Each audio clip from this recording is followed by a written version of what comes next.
Hello, and today we are going to be talking about Arapahoe Basin ski area, known for its long seasons and steep terrain.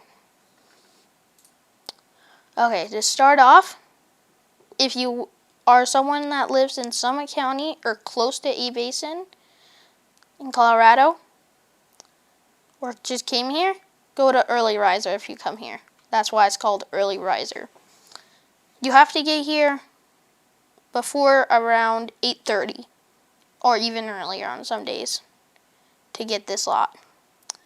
Then, if you're someone that comes just a little later, this lot right here is good, but it costs money. Around $40 this year for 2022 and 2023. So now, that's what that lot is for. Now if you come really late, like 10 to 11, this lot, high noon lot, this is the lot that you would be in usually. Usually these lots don't usually get full. And you have to walk from here, under this tunnel, to get to the lift. That's like maybe a 7-minute walk. It's not too long. Then if you have to park in these last chance or upper last chance, then you may be going all the way to Moose Hollow and skiing, going through the trees and skiing down, if I think that's a thing, or walking down to Black Mountain or either Pallavicini. That's around a 15 minute walk. Then, when you get to the lift, these are these beginner runs right here. Lifts, I should say. This is now a 4-person. And it takes you up to here, and you ski down this. Most people ski down this. This is for most people that ski over on this. This is easy. They actually graded the pitch, so it's less steep. This is for people that are trying to learn how to put their skis on and slide on the snow. Then, when we get on the mountain, you go up this lift called Black Mountain Express High-Speed Quad right here. You go up to the top, and there are these 3 main runs. Sundance, that is a green, almost a blue. There's High Noon, that is a nice green blue. And then there's Ramrod, that comes off High Noon, and it's a groomed or a nice mold blue. These blues in this one green are the most main runs. Then, these blues right here are kids' runs to go through the trees. And they're pretty easy and chill. Then regular is one of the most easiest runs to get back down if you're a beginner and you want to go up. And if you get too scared when you're on Sundance or one of these runs, there's something called Chisholm Trail. It takes you around on a cat track. And then it drops you off on Sundance when it's mellow. And then you go cut over here, you get back on Chisholm. And then it takes you to the bottom of regular, if that's what you like. Then, there's these 2 or 3 blacks right here. And these blacks can get pretty good. But exhibition can get a little rocky, which is not the best. So usually you would want to take standard or the gulch. Those runs I would prefer. Then, when we get up to Lenawee Mountain Lift, is a nice open above tree line lift. Serves at 12,400 feet. Now, this lift is a 6-person. It's not a 3-person lift. These runs at the top can be pretty good. Or they can get wind blown. Or they can get one blown with powder. And these runs right here, No White Face, King Cornice, and West Wall, these runs right here, can get pretty good with powder. West Wall is groomed, so it's really easy for beginners, but it can get a little steep. And it's not long. Then, when you're over here, Lenawee Face, Humbug are the 2 main runs to the bottom, as well as Durkin's Gulch that feeds all these runs.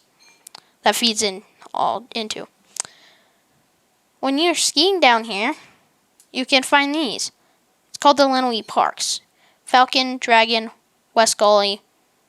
All these are Lenawee Parks.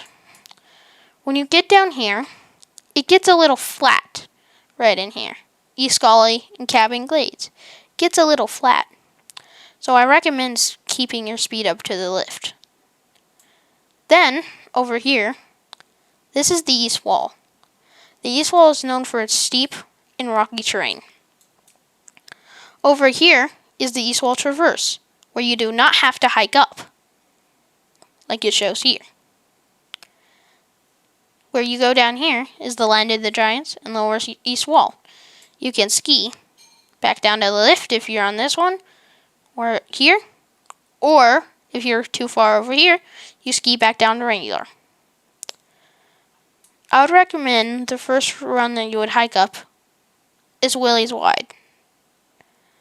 North Pole can get a little bit steeper. Willie's Wide, you have to hike straight up, but it serves an easier terrain to get back down if you do it on the right day.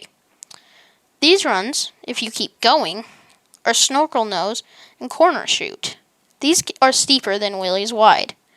They can get a lot more powder because most people ski Willie's Wide. If you want to jump off rocks and ski deeper powder, do Snorkel Nose and Corner Chute. Then, as I recommended, when you get back down to the bottom, keep your speed up. Now, when we're over here, North Pole hiking gates. These serve some of the steepest terrain at A Basin. North Pole is not as steep as Narrow North Pole that is not shown on the map. North Pole is one of the most famous runs at A Basin, I would say. That's not Pally over here. It serves some of the most gnarliest terrain at A Basin. Then there's some chutes right here that you may need ropes for, like this chute right here. Then this is, like I said, North Pole. It's open, except for the top. Then there's a narrow North Pole right here. That's not as wide. Then, as we make our way to Pally, which I haven't talked about yet, the most two main runs are Pally Main Street and International. And how you get to International is, it looks a little difficult, but you can go to Grizzly Road as a blue, and then you drop in at the top of right here. Or you can ski down Pally Main Street, traverse out, and go to International, which is a nice bumped run all the way back down to Pally. Then, over here is Pally Main Street. It's very long and steep, but if I recommend any run to do your first double black diamond, would be Palvicini if you could have good stamina. It's steep, but not the steepest, and then you have a Pally walk back to the lift. Or International. Then, there's more runs off of International called My Chute and 13 Cornices. These are decent. They can definitely have cornices and chutes, like they say. Then, these are trees. Very steep tree runs. And they can get pretty powdery. If you don't like powder, then maybe don't ski these. And these are just steep, graded terrains, even steeper than these, I would say. Then we have the steep gullies. How you get to the steep gullies is you take Pally Cornice down to one of these gates. Then you will ski straight down to this, right here, where you see these openings.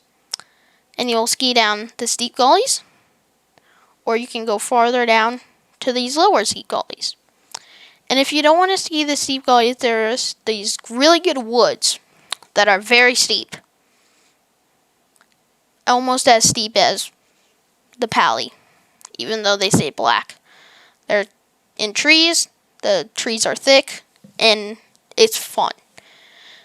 Then, over here, when you get on the lift, you can go down Davis or Loafer. Davis and Loafer are the two main runs. But on Loafer, I would recommend, if you're not an expert yet, do not ski Loafer. Down here, it can get icy, and it would be turning into a black. Davis is a cat track to about here. Then it's a nice groomed run. And Davis and Loafer are the two steepest blues at A Basin. They should be blacks. And you should check because they have signs at the top usually saying if it's groomed. And if you don't like bumps, then don't ski this if it doesn't say groomed. Then over here at the bottom are these more glades, which you can see, glades, and bald spot in the cellar. I'm pretty sure on the cellar you can ski up to here and go back to the lifts, as same with bald spot. But if you get too far, you have to ski all the way back down and hike back. Same as the steep gullies. You'll have to go down and hike back. It's around a 30-minute hike. Now we're going to go to the backside. Okay, now we are on the backside. So how you get to the backside is when you're on the top of the Lenawee Mountain Lift, there's this Lazy J rope tow. It will take you from the top of Lenawee Mountain to the backside, which I did not show. But it gets you right to the top of these. Then, the most two main runs are Columbine and Larkspur. These are nice blue, usually groomed runs. Then, when you get down, there's these nice gladed blue terrain. If you're trying to do your first gladed terrain, I'd recommend these two blues. Then, on the other side of Zoomer Lift are these two blacks, mostly in the trees as well. Then, when you get down to the bottom, you can do another lap, which is fun. But one thing, before I talk about the rest, is this is backside, so it's south facing. So we'll get more sun and turn slushy, but not always. It usually starts getting slushy in mid-March. Then, we're going to talk about this side, over here. If you want to take this, it's black, Mountain Goat Traverse, because this is all black here. They don't want it to be blue, or else beginners, intermediates, will ski this. Then, if you keep going, you'll get to these elk meadows. Elk meadows can have powder for days. Even after a snowstorm, for 4 days, this can still have snow. Fresh powder. No one skis this because it's so far out. Then, Northern Spy is a good bull black.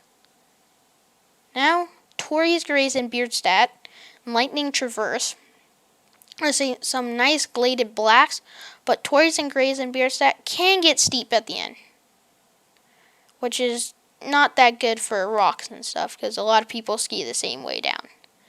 Then, Lightning Trees, Crags, and Devoe can get pretty good because no one skis it because they have to hike back because it's a hike back trail. So most of these runs will have powder, but just remember you will have to hike back to the lift, which I have no idea how long it takes. I would recommend maybe a 20-minute hike. Then, this side, Longshoot, Black Bear, Max, Jump, End Zone, all these runs right here, they're really good. These right here can get pretty, it's not the best if you ski them in mid-March through May. They can get pretty not the best. So I would recommend skiing this through January through March. Then, how you get through Zoomer Cornice is you take a little hike right through here, or you can go through from the Beavers and take a Loafer, and then go on to Zoomer Cornice. And that's pretty much it for Zoomer Lift in the backside of Arapahoe Basin. One last thing is right here in Larkspur, it can get very flat, so keep your speed up. And that's about it for Arapahoe Basin ski area. The next thing I'll do is Eldora ski area.